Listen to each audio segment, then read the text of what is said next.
यतिन्दकीलो पतविस्सितोऽसिया चतुब्बिवाते हि असम्पकम्प्यो तथूपमं सत्पुरुषं वदामि यो अर्यसच्चानि अवेच्च पश्यति। तो वाक्य में क्रिया जिस हिस्से में है उस हिस्से को पहले देखते हैं। वदामि क्रिया है जिसका अर्थ है मैं कहता हूँ। सत्पुरुषं तथूपमं वदामि माने सत्पुरुष को वैसा कहता हूँ।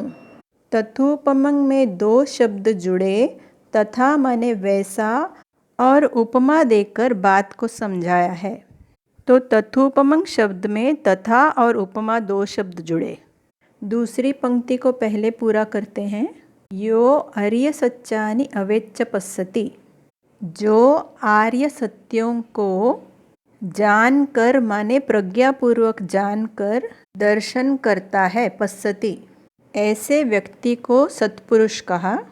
अब आगे उपमा को भी समझेंगे। यतिन्दकीलो पतविस्सितोऽसिया, जैसे इंद्रकील पृथ्वी से जुड़ा रहे और चतुब्बिवाते ही असंपकम्प्यो, चारों दिशाओं से चलने वाली हवाओं के प्रभाव से हिलता नहीं, कांपता नहीं, उसी तरह सत्पुरुष या आर्य पुरुष हर अवस्था में अविचलित रहता है। यतिन्दकीलो पतविस्सितोऽसिया चतुब्बिवाते ही असंपकम्प्यो, जैसे इंद्र स्तंभ पृथ्वी में जड़ा रहता है, चारों दिशाओं की हवाओं से कांपता नहीं। तथूपमं सत्पुरुषं वदामि यो आर्य सच्चानि अवेच्च पश्यति, जो आर्य सत्यों को जानता है, दर्शन करता है, उस सत्पुरुष को इंद्रकील जैसा कहता हूँ, मानता हूँ। अब अट्टकथा के आधार पर हम इस उपमा को समझने का प्रयास करते हैं। जब इंद्र स्तंभ गाड़ते हैं तो पृथ्वी को खूब गहराई से खोदते हैं।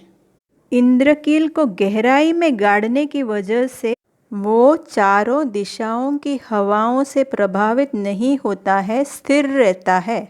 उसी तरह जो सत्पुरुष चार आर्य सत्यों को गहराई में जान लेता है, साक्षात्कार करता है, वो भी बाहरी बातों से विचलित नहीं होता। आर्य पुरुष अन्य किसी की ओर देख करके ये नहीं सोचता है कि ये व्यक्ति जानने योग्य बात जानता होगा, इसने दर्शन करने योग्य सत्य का दर्शन किया होगा। आर्य पुरुष ऐसा इसलिए नहीं सोचता है क्योंकि उसने स्वयं अपने अनुभव से सत्य को जान लिया है, सत्य का साक्षात्कार कर लिया है। ये आर्य सच्चानि विभावयन्ति गंभीरपय्येन सुदेशितानि, किंचापि ते होन्ति भुसंपमत्ता न ते भवं अट्ठममादयन्ति।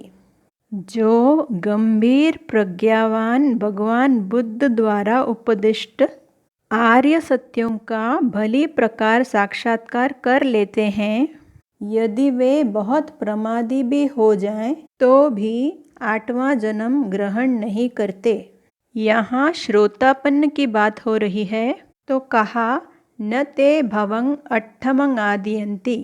आदयति क्रिया का अर्थ है ग्रहण करता है। बहुवचन में ग्रहण करते हैं कहना हो तो आदयन्ति कहेंगे। सो आदयति माने वो ग्रहण करता है, ते आदयन्ति माने वे ग्रहण करते हैं। अट्ठमं और आदयन्ति जोड़कर अट्ठमं आदयन्ति हुआ। ते अट्ठमं भवं न आदयन्ति माने वे आठवां भव नहीं ग्रहण करते हैं। किंचापि ते होन्ति भुसंपमत्ता, वे कितना भी अधिक प्रमादी हो जाएं, लापरवाह हो जाएं।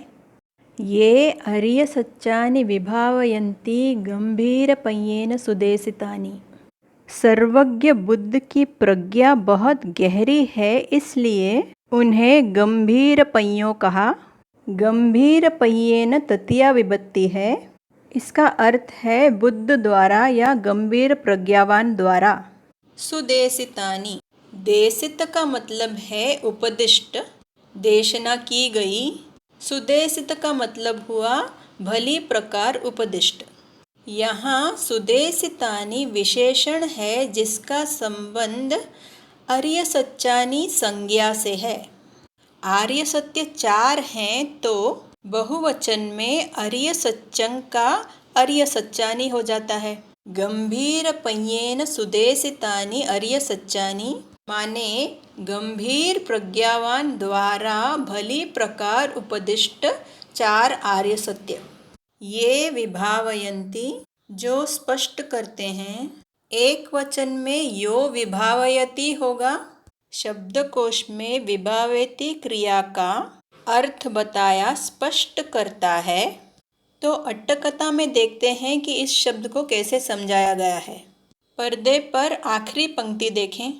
विभावयन्तीति पय्या ओभासेन सच्च पटिच्चादकं किलेसंदकारं विदमित्वा अत्तनोपकासानि पाकटानि करोन्ति। विभावयन्तीति विभावयन्ति माने पय्या ओभासेन प्रज्ञा के प्रकाश से, सच्च पटिच्छादकं क्लेश अंधकारं सत्य को ढाकने वाले क्लेश के अंधकार को। यहाँ क्लेश माने वो चित्त मैल जो सत्य पर पर्दा डालते हैं। विधमित्वा उसको तोड़कर उसको बींद कर, अत्तनोपकासानि पाकटानि करोन्ति अपने प्रकाश को प्रकट करता है। चित्त मैल के अंधकार को प्रज्ञा के प्रकाश से बींदकर। जो दर्शक रत्नसुत्त पर बने वीडियोस देख रहे हैं वे रत्नसुत्त गाथा क्रमांक 10 और 11 वाला वीडियो देखने से पहले इस वीडियो के डिस्क्रिप्शन बॉक्स में जो लिंक दिया गया है उस वीडियो को देखें ताकि गाथा क्रमांक 10 ठीक से समझ में आए।